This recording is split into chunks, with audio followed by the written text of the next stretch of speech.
આપણે સૌના ઘરે રસોઈ બને છે અને રસોઈમાં આપણે અલગ અલગ પ્રકારના ખાદ્ય તેલ કુકિંગ ઓઇલનો ઉપયોગ કરીએ છીએ. મોટા ભાગનો જે વર્ગ છે એ માર્કેટમાંથી મળતા તેલને ખરીદી કરે છે અને પછી એને ખાવામાં ઉપયોગ કરે છે. માર્કેટમાં જે તેલ મળે છે એ ડુપ્લિકેટ છે કે ઓરિજિનલ છે એને કઈ રીતે ઓળખવું, અને જો ડુપ્લિકેટ તેલ હોય તો એને ખાવાથી કેટલા પ્રકારના નુકસાન થાય છે એના વિશે પણ સંપૂર્ણ ચર્ચા આજના વિડીયોમાં આપણે કરવાની છે. સાથે સાથે આ ડુપ્લિકેટ તેલને કઈ રીતે રોકી શકાય તેના વિશે પણ સંપૂર્ણ ચર્ચા આજના વિડીયોમાં કરવાના છે. સાથે સાથે ભૂતકાળમાંથી અત્યાર સુધી ડુપ્લિકેટ તેલ બનાવનાર અને એને વેચનાર લોકો સામે શું કાર્યવાહી થઈ છે એના વિશે પણ સંપૂર્ણ ચર્ચા આજના વિડીયોમાં આપણે કરવાના છીએ. તો આવો આજનો વિડીયો શરૂ કરીએ.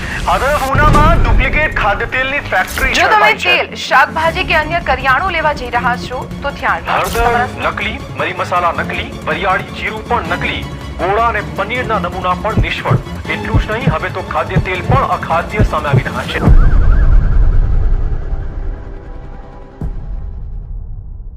આપણે સૌની ઘરે રસોઈ બને છે. વિસ્તાર પ્રમાણે અલગ અલગ તેલનો ઉપયોગ થાય. ક્યાંક રાયડાનું તેલ, ક્યાંક તલનું તેલ, સનફ્લાવરનું તેલ, મગફળીનું તેલ, નાળિયેર કોકોનટનું તેલ, કપાસિયા રિફાઇન્ડ ઓઇલ, અલગ અલગ તેલ આપણે એનો ઉપયોગ કરીએ છીએ. ક્યાંક ને ક્યાંક માર્કેટમાંથી ખરીદી કરીને લાવીએ છીએ અને ઓરિજિનલ તેલ છે એવું માનીને આપણે એની રસોઈ બનાવીને બધા પરિવાર સાથે જમીએ છીએ. પણ આ જે તમે તેલ ખાવ છો એ ઓરિજિનલ છે કે ડુપ્લિકેટ? પહેલાં તો એ જાણવાના પ્રયત્ન કરીએ કે ડુપ્લિકેટ તેલ, ભેળસેળ યુક્ત તેલ કોને કહેવાય અને એ તેલ ખાવાથી શું નુકસાન થઈ શકે?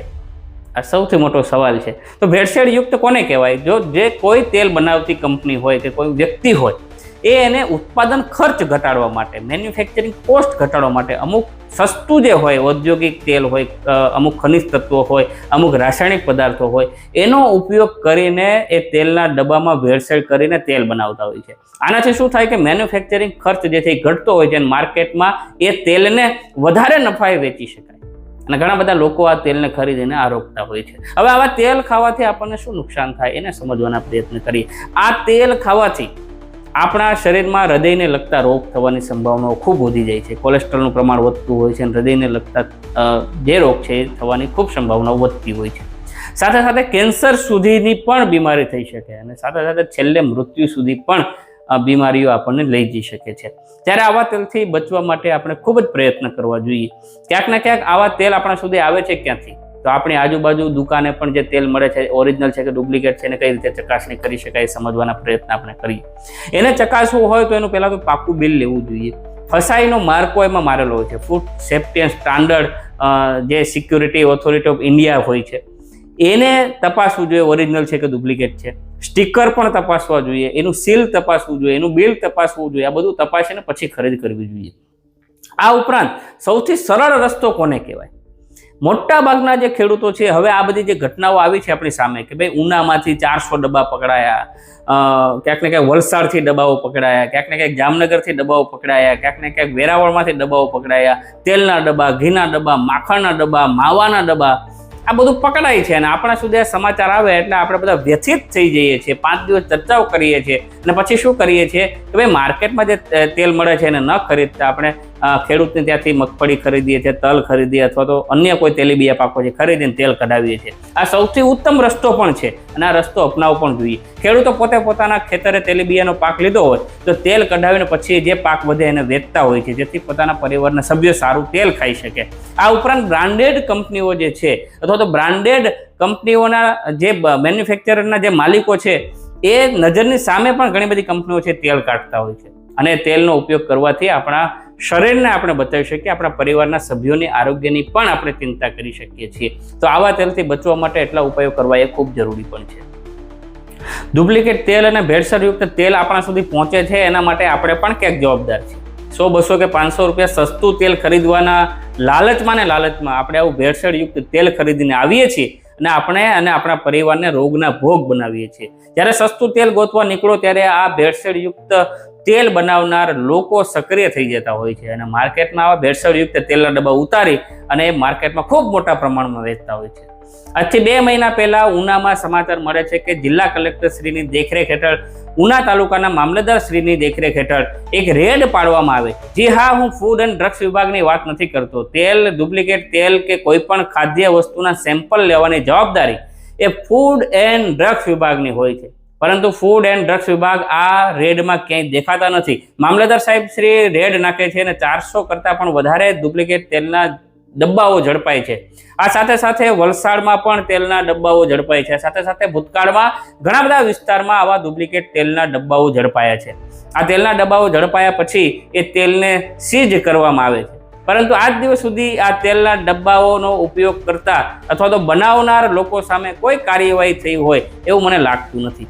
ફૂડ એન્ડ ડ્રગ્સ વિભાગની જવાબદારી હોય છે કે સમયસર જે ખાદ્ય તેલ, કુકિંગ ઓઇલ માર્કેટમાં આવે છે એના સેમ્પલ લેવા, સેમ્પલ લીધા પછીના રિપોર્ટ પ્રજાને એનો ઉપયોગ કર્યા પહેલા આપવાના હોય છે કે આ તેલ ખાવા લાયક છે કે નહીં. પણ અહીં તો સેમ્પલ લેવાની વાત આવતી પણ નથી. સેમ્પલ લેવાની સાથે સાથે જે ખાદ્ય વસ્તુઓ મીઠાઈ બને છે એ મીઠાઈમાં વપરાતું ઘી, માખણ કે જે કોઈ વસ્તુઓ ખાદ્ય સામગ્રીઓ વપરાય છે એના સેમ્પલ પણ લેવાના હોય છે. આ સેમ્પલ પણ લીધા હોય છે કે નથી લીધા હોતા એ આપણને ખબર હોતી નથી. અને આપણે દિવાળી જેવા કે કોઈ પણ મોટા આપણા ધાર્મિક તહેવારની અંદર મીઠાઈઓ ખરીદીને આરોગ્ય છે અને રોગનો ભોગ બનીએ છીએ. સવાલ એ છે કે ફૂડ એન્ડ ડ્રગ્સ વિભાગ ક્યાં સૂતું છે? કેમ કાર્યવાહી કરતા નથી? બધા જ ભ્રષ્ટાચારથી સામેલ છે કે કેમ? આ પણ પ્રજામાં સવાલો ઉદ્ભવે છે. ત્યારે આ સવાલો ઉદ્ભવવાનું કારણ પણ મજબૂત છે. આ જે ઉનાની અંદર રેડ પડે છે ત્યારે 400 કરતાં વધારે તેલના ડબ્બા ઝડપાય છે. ડુપ્લિકેટ તેલ, ભેળસેળયુક્ત તેલ. કલેક્ટરશ્રી દ્વારા કહેવામાં આવે છે કે આ જે તેલના ડબ્બા છે ડુપ્લિકેટ તેલ નહોતું, પરંતુ એની ઉપર જે લગાવવામાં આવતા સ્ટીકર છે ડુપ્લિકેટ હતા, એ સીલ છે ડુપ્લિકેટ હતા, અને ટીનના જે ડબ્બા છે એ પણ ડુપ્લિકેટ હતા. તેલ ડુપ્લિકેટ નહોતું. પૂર્વ ધારાસભ્ય શ્રી પુંજાભાઈ વંશ દ્વારા આરોપ નાખવામાં આવે છે કે તેલ ડુપ્લિકેટ હતું કે નહોતું એ આપણને કેમ ખબર પડે? સેમ્પલ લીધા કે કેમ? અને સેમ્પલ લીધા નથી તો આપણે કઈ રીતે કહી શકીએ કે આ તેલ ડુપ્લિકેટ હતું? ત્યારે સવાલ એ થાય છે કે બધા જ અધિકારીઓ ક્યાંક ને ક્યાંક મિલીભગતથી શું આ ડુપ્લિકેટ તેલ વેચાય છે શંકાના દાયરામાં પણ છે. કલેક્ટરશ્રી વળતો જવાબ પણ આપે છે. અને સાથે સાથે અમુક મહિના પછી જે દુકાનદારો, જે લોકોએ કંપની બનાવીને, પેઢી બનાવીને ડુપ્લિકેટ તેલ શરૂ કર્યું હતું એ દુકાનદારોને પેઢીને દંડ પણ આપવામાં આવે છે. એટલે સાબિત એ થાય છે કે ડુપ્લિકેટ તેલ બનાવનારી કંપનીઓ હતી અને તેલ વેચતા હતા અને અત્યાર સુધી લોકો ખાતા હતા.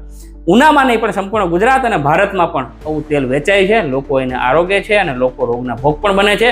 અમુક અધિકારીઓ છે એ પોતાના 2 રૂપિયા મળે એ માટે એવા લોકો સાથે સેટિંગ કરતા હોય છે અને પ્રજા સાથે વિશ્વાસઘાત પણ કરતા હોય છે. જ્યારે સવાલ એ છે કે ભૂતકાળમાં તો કાર્યવાહી નથી થઈ. ફૂડ એન્ડ ડ્રગ્સ વિભાગ દ્વારા સેમ્પલ લીધા હોય તો એ સેમ્પલના નમૂના પોઝિટિવ છે કે નેગેટિવ છે એ પણ લોકો સમક્ષ રજૂ કરતા નથી.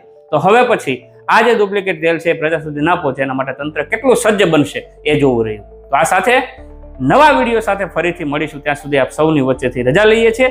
આપ સૌ ખૂબ પ્રેમ આપો છો, સાથ અને સહકાર આપો છો. એક નવા જ વિષય સાથે, એક નવા મુદ્દા સાથે ફરીથી ભરત સિંગળ ઓફિશિયલ ઉપર મળીશું. ત્યાં સુધી જય હિન્દ, જય ભારત, ધન્યવાદ.